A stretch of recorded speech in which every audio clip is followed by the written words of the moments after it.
So எல்லா ஸ்டேட்டுக்கும் அவங்க collect பண்ற எஸ்ஜிஎஸ்டி அவங்களோட 100%, ஐஜிஎஸ்டி 2 ஸ்டேட்டுக்கு நடுவில் இருக்கிற அமௌண்ட் அதுல கிட்டத்தட்ட 50-50 ஷேர், சென்டர் கோசம் கலெக்ட் பண்ணப்படுற சென்ட்ரல் ஜிஎஸ்டி அதுலயுமே உங்களுக்கு 41% 42% வந்துடும்.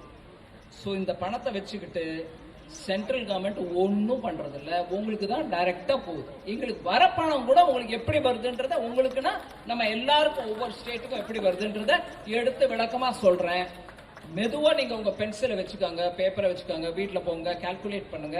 சென்ட்ரல் கவர்மெண்ட் எவ்வளவு நம்ம டாக்ஸ் தமிழ்நாட்டில இருந்து போற டாக்ஸ் எவ்வளவு எடுத்துக்கிறாங்க, நம்மளுக்கு ஒண்ணுமே திருப்பி கொடுக்காம உட்காந்துருக்காங்க அப்படிங்கிற விஷயத்துல இன்னும் கேள்வி கேட்க விரும்பினா தாராளமா கேளுங்க.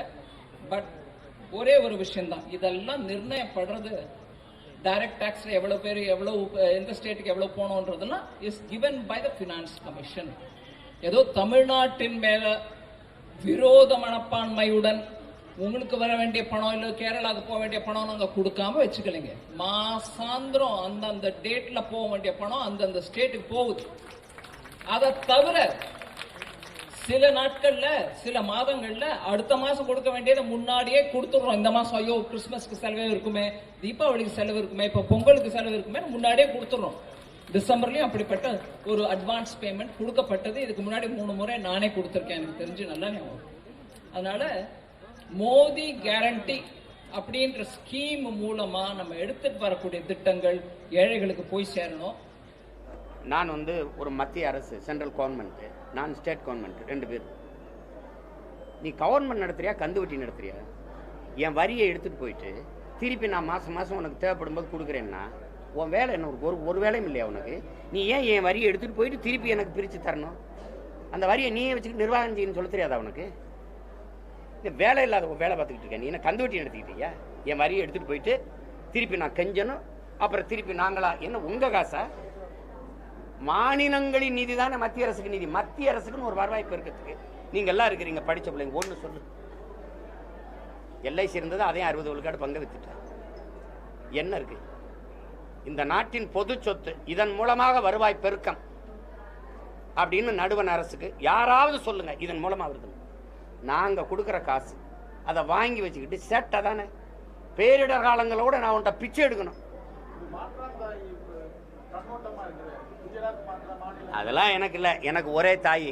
நீ கொஞ்ச நாளைக்கு ஆடுவ, நான் வந்தேன்னா ஒரே தாய். எனக்கு தமிழ் தாய், என் நாடு, என் மக்கள், என் நிர்வாகம், அவ்வளோதான். நீ இதே குஜராத்லேயோ இல்லை பீகார்லேயோ உத்தரப்பிரதேசத்துலேயோ வெள்ளம் புயல்னா இப்படி வந்து உங்களுக்கு கேவலமாக இப்படி பேசிட்டு உட்காந்துருப்பீங்களா? உடனே வருவீங்க, உடனே பறந்து வருவீங்க. அடுத்த நொடி 500 கோடி அறிவிக்கிறீங்க. அறிவிச்சீங்களா இல்லையா? நான் 1 ரூபா கொடுத்தா 40 திருப்பி தர்றீங்க. அவன் 1 ரூபா கொடுக்குறான், 3 ரூபாய் 80 திருப்பி கொடுக்குறீங்க. அப்படின்னா உனக்கு இந்தியன்னா ஹிந்தி பேசணும். ஹிந்தி பேசுறவன் தான் இந்தியன். ஹிந்தி பேசுற மாநிலங்கள் தான் இந்தியா. அப்படின்னா என்ன எதுக்கு வச்சிருக்க? வரிக்காக, என் நிலத்தின் வளத்துக்காக, வேற எதுக்கு? இந்த நிலத்தில் இருக்க வளம் எல்லாம் போயிடுச்சு. மீத்தேனி ஈத்தேனி எல்லாம் எடுத்தாச்சு, நிலக்கரிகளை எல்லாம் சுரண்டி முடிச்சாச்சுன்னா நாடு சுடுகாடாயிரம். போட்டு போயிடுவான். நீ தனி நாடுகளை வச்சுக்கிட்டு போயிடுவான். ஏன்னா ஒண்ணும் இல்லை. அப்புறம் இந்தியாவின் பொருளாதாரத்தை நினைக்கிறதுல முதல்ல மத்திய பிரதேசம், 2வது நான், 3வது கர்நாடகா. நாங்க ரெண்டு மாநிலமா, நாங்க தென் மாநிலம் இங்கதான் இருக்கோம். எனக்கு என்ன கொடுத்துருக்க நீ?